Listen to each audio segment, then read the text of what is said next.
Eleanor Stravik stood at the kitchen counter, washing the last plate from dinner, when she heard something crash upstairs. It was loud, a vase, maybe a chair, and then came the yelling. Her son's voice. Damon. Her heart dropped. He hadn't raised his voice like that since he was a teenager, and even then, never like this. She wiped her hands on a towel and hurried up the stairs, calling his name. Damon? What's going on? When she reached the top of the stairs, she saw him standing in the hallway. His face was red, sweaty, almost wild. There were shards of a broken photo frame at his feet, a wedding picture of him and Rachel. You, he said, his voice shaking with rage. You've done it this time. Eleanor froze. What are you talking about? She's dead, he shouted. Rachel is dead because of you. Eleanor's breath caught in her throat. What do you mean dead? Damon, what happened? She's in the bedroom, he yelled, pointing down the hall. I found her on the floor. And you were the last one who saw her alive. Eleanor's knees felt weak.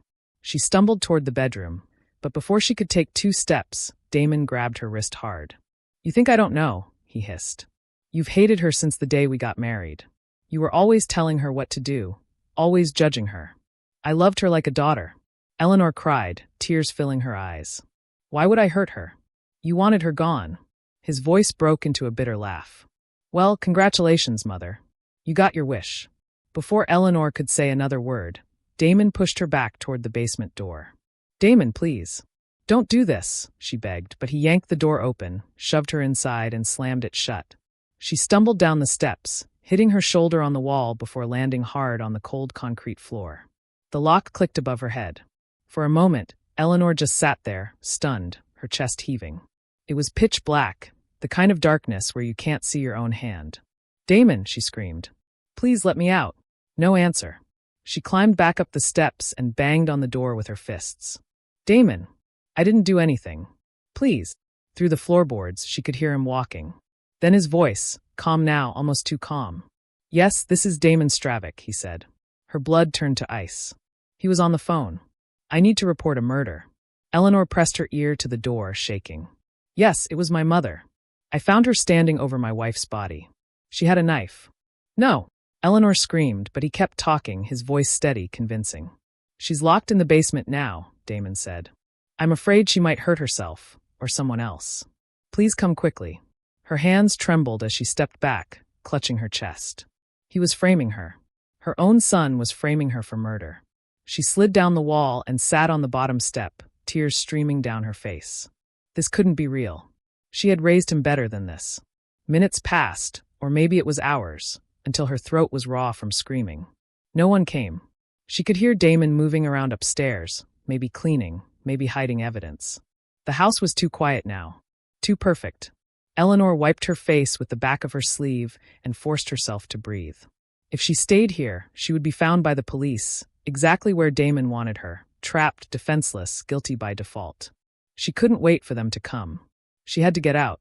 She felt her way around the basement, her fingers brushing against old furniture, dusty boxes, jars of preserves. Finally, behind a cabinet, her hand touched something strange, a loose board. She pressed against it and felt it shift. Her heart pounded. She got down on her knees and pulled until the wood came off, revealing a narrow opening. It was small, but she could fit. She crawled through, her hands scraping against splintered wood, until she reached the old storm cellar door. It creaked as she pushed it open, rain hitting her face. The night air was cold, but it felt like freedom. She pulled herself up, stood in the mud barefoot, and looked back at the house. Somewhere inside, Damon was waiting for the police to arrive, waiting to see her dragged out in handcuffs. Eleanor's jaw clenched. Not tonight. She ran through the rain toward the guest house at the edge of the property, her mind racing. If Damon had planned this, there had to be proof somewhere. Proof that she didn't do it, and that he did. And she was going to find it. Rain pounded against the roof of the guest house as Eleanor pushed the door open. The small building smelled of damp wood and stale coffee, the place where Damon often spent long hours working. Her bare feet left muddy prints on the floor as she stepped inside, shivering. The room was dim, but a faint glow came from the desk in the corner. Damon's laptop was still open, the screensaver swirling. Eleanor's chest tightened. If he had left it on, maybe, just maybe there was something inside. She crept closer, her fingers trembling as she touched the trackpad. The screen lit up immediately, no password. Damon had been careless in his rush. What she saw made her stomach twist. At first, there were simple emails, work documents, financial reports. Then, buried in a folder marked private, she found a string of messages. Her eyes darted across the words, her breath catching. Rachel is suspicious. We can't wait any longer. It has to look like an accident. The messages weren't to Rachel. They were to someone else. Another woman. Eleanor scrolled further, her hands shaking, and saw the name, Melanie. Damon had been having an affair. Eleanor's knees went weak. Her son, her only child, had been planning this. Rachel's death hadn't been a tragic accident. It had been arranged. Her heart broke for Rachel. Sweet, kind Rachel who always offered Eleanor tea in the evenings, who brought flowers to the house just to brighten the table. Rachel, who had trusted Damon completely. Eleanor wiped her tears quickly. She had to keep reading. More messages appeared, darker now. She takes her pills at night. Easy to swap them. Make sure your mother is in the picture. She'll be the perfect suspect. After tonight, we'll finally be free. Eleanor covered her mouth to stop from crying out. He had planned not just Rachel's death, but also her ruin. He wanted her blamed, her life destroyed, so he could move on without guilt. Shaking, she clicked on another file labeled footage. A video player opened. The grainy black and white image from the upstairs hallway filled the screen. It showed Rachel's bedroom door. The timestamp was from last night. Eleanor leaned closer, her stomach in knots. The door opened. Damon appeared. He looked calm, almost cold, as he slipped inside Rachel's room. Minutes later, he came back out, pulling something small from his pocket, pills. Eleanor gasped, her hand flying to her chest. This was it. Proof. Proof that Damon had killed Rachel. Proof that he had tried to frame her. Tears streamed down her face, but they weren't just from grief. They were from anger. For months, she had told herself Damon was just stressed, just struggling, just lost. But now she saw the truth. Her son was a murderer, and he had chosen her to take the fall. She closed the laptop carefully, hugging it to her chest. She couldn't just run with this. If she left, Damon would spin another story, and the police might never believe her. She had to face him, and show them the truth herself. Eleanor stood in the doorway of the guest house, the rain soaking her hair, thunder cracking overhead. For a moment, she thought about Rachel again. The laughter they had shared, the nights they had cooked dinner together when Damon worked late. Rachel deserved justice. Her grip tightened on the laptop. "I'll make this right," she whispered to the storm. She walked back across the yard, her bare feet sinking into the mud, her body aching from the crawl through the cellar. She didn't feel weak anymore. She felt steady, fueled by something stronger than fear, resolve. Inside the main house, she lit a lamp and sat in the living room. The fire was nearly dead, but she didn't move to fix it. She didn't need warmth. She needed patience. She placed the laptop on the coffee table and folded her hands in her lap. For the first time in hours, she felt calm. Upstairs, she heard Damon pacing. She imagined his smug grin when the police arrived, the way he would play the grieving husband, the betrayed son. But that mask was about to crack. She leaned back in the chair, waiting. Minutes ticked by. The rain slowed. The sound of Damon's footsteps grew louder as he came down the stairs. The basement lock clicked, but when he opened the door to check, Eleanor wasn't there. "Mother," he called, his voice uneasy now. Eleanor smiled faintly. He would find her soon enough. And when he did, she would be ready. The front door creaked open. Damon stepped inside, his shoes dripping rainwater. He froze when he saw her sitting by the fire, mud on her feet, eyes steady. For the first time, Damon looked unsure. And Eleanor said quietly, "You always said I was a burden, Damon. But now the truth will bury you." The laptop screen glowed between them. The fire crackled weakly as Eleanor sat in the chair, the laptop glowing on the table. Her wet hair clung to her face, her hands folded in her lap. She felt her heart beating hard, but her face was calm. For the first time in hours, she was not the one trapped. Damon was. He just didn't know it yet. The front door slammed shut behind him. Damon stood frozen in the doorway, his eyes darting between the fire, the mud on the floor, and the woman sitting silently in front of him. For a long moment, neither spoke. "Mother," he said finally, his voice sharp, nervous. How did you get out?" Eleanor didn't move. She didn't shout or cry. She only tilted her head, her voice steady and low. "Did you really think you could lock me in the dark and no one would know the truth?" Damon's jaw clenched. "You don't understand. You've ruined everything. Rachel was a good woman. Eleanor cut in. She trusted you. She loved you. And you poisoned her. Damon's face twitched, his mask slipping for a second. Stop talking. He stepped forward, his shoes heavy on the wooden floor. You don't know anything. Eleanor slowly reached out and tapped the laptop. The screen flickered back to life, showing the open file. The messages between him and Melanie, the grainy footage of him leaving Rachel's room. Damon froze mid-step. His eyes widened. You always said I was a burden, Eleanor said softly, her voice breaking but strong. But now the truth will bury you. Damon's face twisted with panic, then anger. You think they'll believe you, he snapped. You think one little video will save you? I'll tell them you faked it. That you hacked my computer. You've always been unstable, Mother. Everyone knows it. Eleanor's hands gripped the arms of the chair. They'll believe Rachel, she whispered. She deserves to be heard, even if she can't speak anymore. For the first time, Damon's confidence cracked.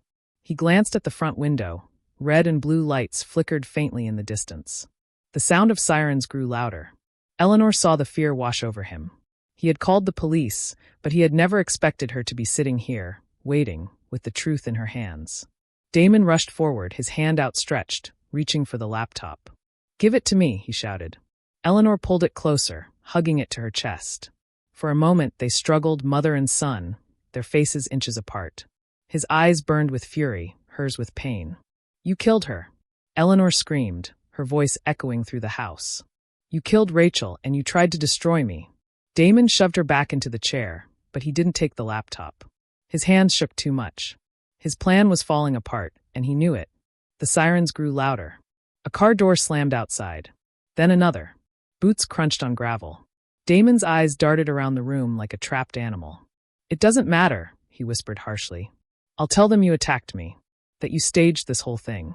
Eleanor sat up straight, her breathing heavy, her eyes fixed on him. I don't need to say anything. The truth speaks for itself. The doorknob rattled. A voice called out. Police. Mr. Stravick. Damon backed away, his hands shaking. This isn't over, he hissed at Eleanor. You've always ruined my life. Always. But Eleanor didn't flinch. She held the laptop close, her face pale but strong. The front door swung open. 2 officers stepped in, followed by Detective Leora Thalion, her eyes sharp and watchful. The red and blue lights outside flashed across the walls, bathing the room in color. Damon straightened, his voice suddenly soft, broken, the performance of a grieving husband. Officers, he said quickly. Thank God you're here. My mother, she's dangerous. She killed my wife. He pointed at Eleanor. She's trying to frame me now. Detective Thalion didn't move closer to him. Her eyes studied Eleanor first, then the laptop she held. Eleanor slowly lifted it and placed it on the coffee table. Please, Eleanor said, her voice raw. Watch the files. The truth is in there. Damon laughed bitterly. Don't believe her. She's desperate. She'll say anything to. The detective held up a hand, cutting him off. She stepped to the table and tapped the keyboard.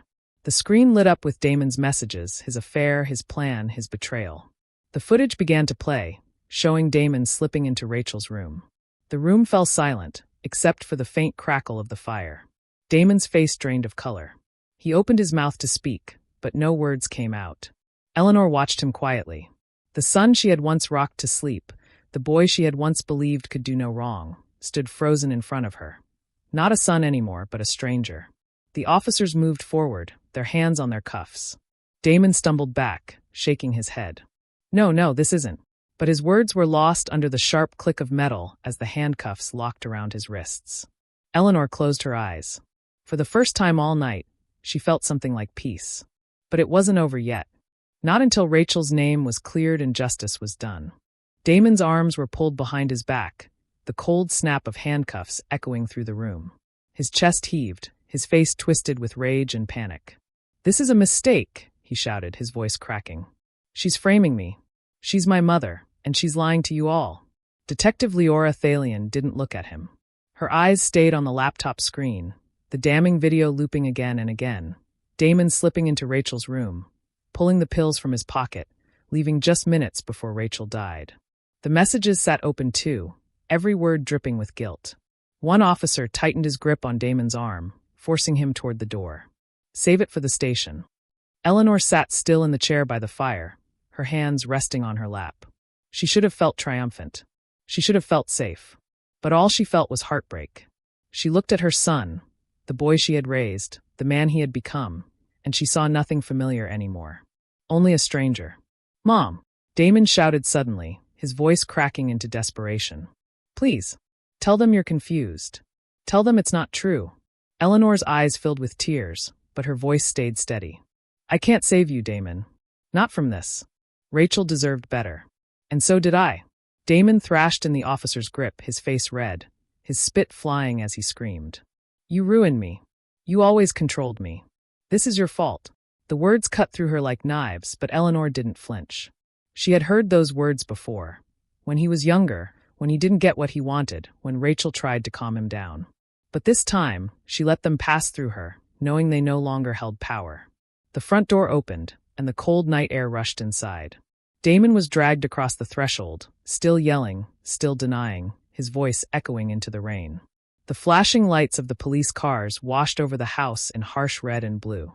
Then the door shut, and silence fell. Eleanor let out a long, shaking breath. Her body sagged into the chair as if the fight had drained every drop of strength from her. Detective Thalion stepped closer, her expression softening. "Mrs. Stravick," she said gently, "you've been through something no one should have to endure. But you were brave. You found the truth." Eleanor shook her head slowly. "I didn't feel brave. I couldn't let Rachel's memory be stained. She was like a daughter to me." Her voice cracked. "He took her from us. And then he tried to take me too." The detective placed a hand on her shoulder. "You saved yourself. And you gave Rachel the justice she deserves. That matters." Eleanor nodded faintly, though the ache in her chest didn't ease. She stood slowly and walked to the mantelpiece, where a photo of Rachel and Damon on their wedding day still sat. Rachel's smile was radiant, her eyes full of hope. Damon's arm around her looked protective, but now Eleanor knew it had only been a mask. She picked up the frame and held it close, her tears dripping onto the glass. "I'm sorry, Rachel," she whispered. "I should have seen the signs. I should have protected you." The detective gave her space, letting her grieve in silence. Outside, the sound of the police cars faded as Damon was taken away. The storm had passed, leaving only the dripping of rain from the roof. The house felt heavier than ever, haunted by everything it had just witnessed. Eleanor walked back to the chair by the fire and sat down again. The flames had almost died, but she didn't stir them. She didn't need warmth anymore. What she needed was time. Time to breathe, time to mourn, time to rebuild the pieces of herself that her son had tried to shatter. She looked at the empty space across from her, where Damon had stood only minutes ago, trying to twist the truth, trying to make her the villain. Her lips trembled as she whispered, "You'll never hurt anyone again." The detective returned after speaking to the officers outside. "He'll be charged with murder and attempted framing. With the evidence you found, the case is strong." Eleanor nodded, her fingers tracing the edge of Rachel's photo. "He was my son," she said quietly. "And now he's a murderer. How do I live with that?" The detective's face softened. "You live by remembering the ones who loved you, and by knowing you survived." Eleanor closed her eyes, Rachel's face still in her hands. For a moment, she saw her as she had been, laughing in the kitchen, pouring tea, telling stories about her childhood. She held on to that memory, letting it fill the hollow space in her heart. The fire flickered one last time before fading into embers. Eleanor sat in the quiet, alone but not defeated. She had been locked in darkness, accused of something she didn't do, betrayed by the one person who should have loved her most. And still she had fought back. When the sun rose in the morning, the world would know the truth. Damon would be behind bars. Rachel's name would be cleared.